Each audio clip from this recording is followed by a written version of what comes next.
My review of this term, as a new boy to the school, one of 400 new boys and girls at the start of term, is that I have an impression of a school which is vibrant. Think of all the success that we celebrate here. There is an awful lot going on. It is a positive, engaging community. You do care. I find many students here and staff who clearly care. And that is always fantastic. I think that too many of us don't always think about why we're doing something, and I suppose that brings me on to my biggest point, which is purpose. In too many cases, I don't sense that people have actually thought about why they are here. What is the purpose of their time here? What are they seeking to achieve? What are we, the school, seeking to achieve with the students in our community? And that's something I want to explore further. I acknowledge that last assembly I shocked many of you.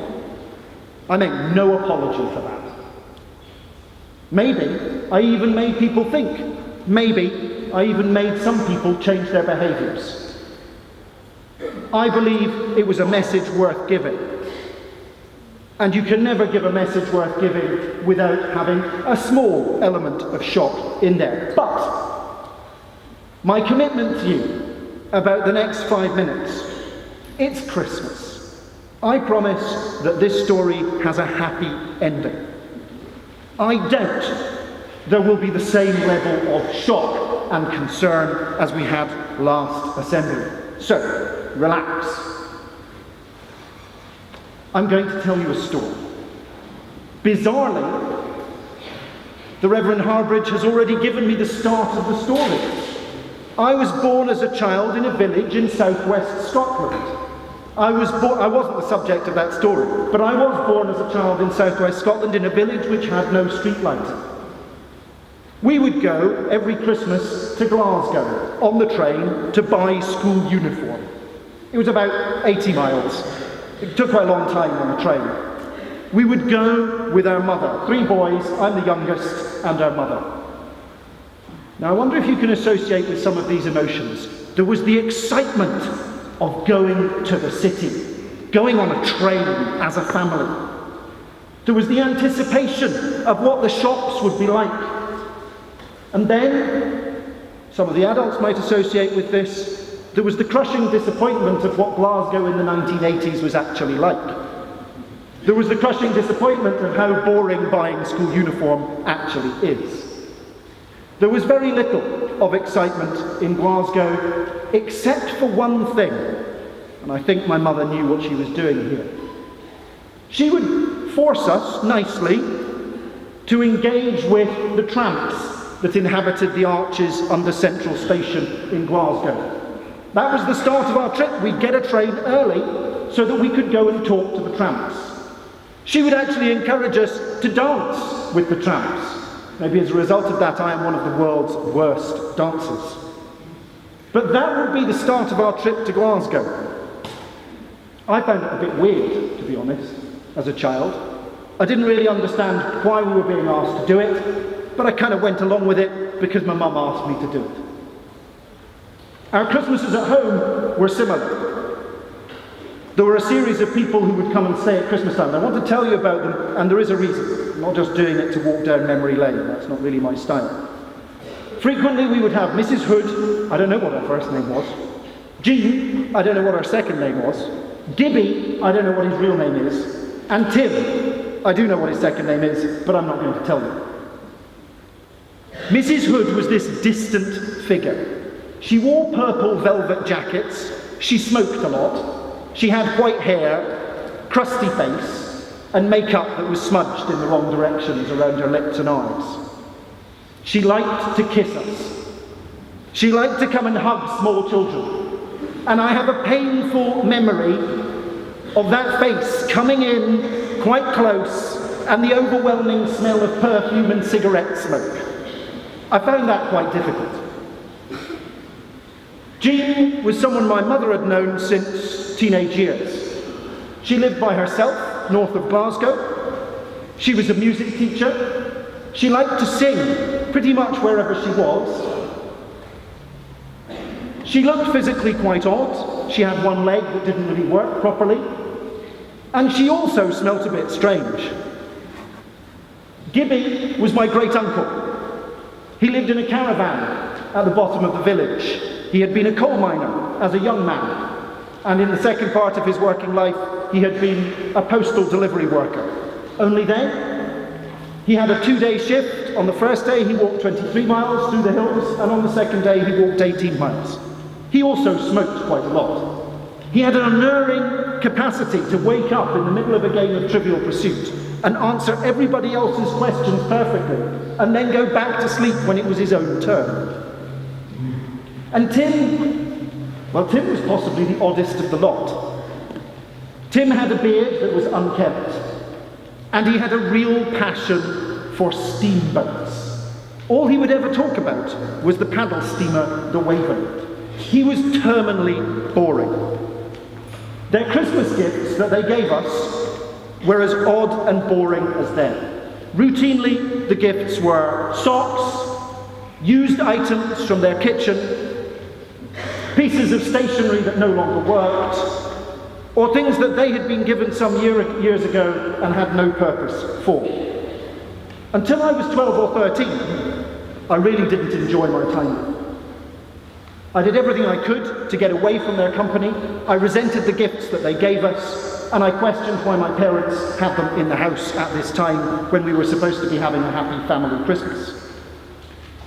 Round about 12 or 13, my mother sat me down. I don't know what she said to me, but she explained to me successfully that actually the game was this. The game was to develop a genuine sense of excitement, and a genuine interest in these people. She explained to me that if I did that, if I could make myself be genuinely excited at the gift that would be given by Mrs. Hood, Jean, Tim, or Gibby, and if I could make myself be genuinely interested in their welfare, then I would be happy. And she was right. From then on, Christmas was a much more fun affair. We had competitions between the three of us as to who could be genuinely the most excited about the gift that they would receive, whether that was socks or faulty stationery. We would spend time with the four of them, talking about nothing at all. I suppose that was a good skill that I learnt for being a headmaster later in life. But for me, it has been a revelation which has stayed with me for the rest of my life thus far. You're coming up to Christmas. You may have heard this message before, but I want to explain to you why it's so important. I think at Christmas, you need to look to give, not to receive. And I think you need to spend time, not money. If you do that, then you, like me, might realise that there can be genuine enjoyment and excitement in the strangest of cases. Now, in two of those that I mentioned earlier, in Jean and Mrs. Hood's case, they freely spoke to my mother about their struggles with depression. They freely spoke about the fact that when we spent time with them, talking to them about nothing at all, those were the highlights of their year. Those were the points they looked forward to. Those were the moments that helped them to deal with their depression through the darker months of the year. I knew nothing about that as a child. I was just doing what I'd been asked to do. And yet apparently, I was having a positive impact on someone with acute depression. Maybe it was the same with the tramps in Glasgow. I don't know. The Samaritans have a programme on the go at the moment. The Samaritans who help people at risk of suicide, don't they? Small talk saves lives. Don't worry, we're not going anywhere shocking. They've come up with this wonderful statistic, which is, for every one person that sadly commits suicide on our railways, 6 people are saved by the intervention of the public. Their thesis is that By making small talk with someone, you can save their life. You know how to make small talk. It involves asking someone how they are, commenting on the weather, commenting on their day, commenting on the world around them. That's small talk. It's easy. We're in a pretty troubled time at the moment, in this maelstrom of Brexit and all of the stuff that's going on in the media around that. Sadly, the place that I look to on Twitter for my information is not even human. I am an avid follower of Larry the Downing Street Cat on Twitter. I encourage you to follow Larry the Downing Street Cat. He's got a great deal more sense than many to speak about Brexit. But one of the things that keeps coming up, interestingly, as a bit of a theme for Larry the Downing Street Cat, apart from his desire to eat fish and birds, is the need for kindness, fairness, and trust. Kindness, fairness, and trust. These are qualities which are being diminished, and we have a growing sense of nationalism, not just in Britain, but in other countries in Europe. At this time of Christmas, I would ask you, please, to spend time, not money,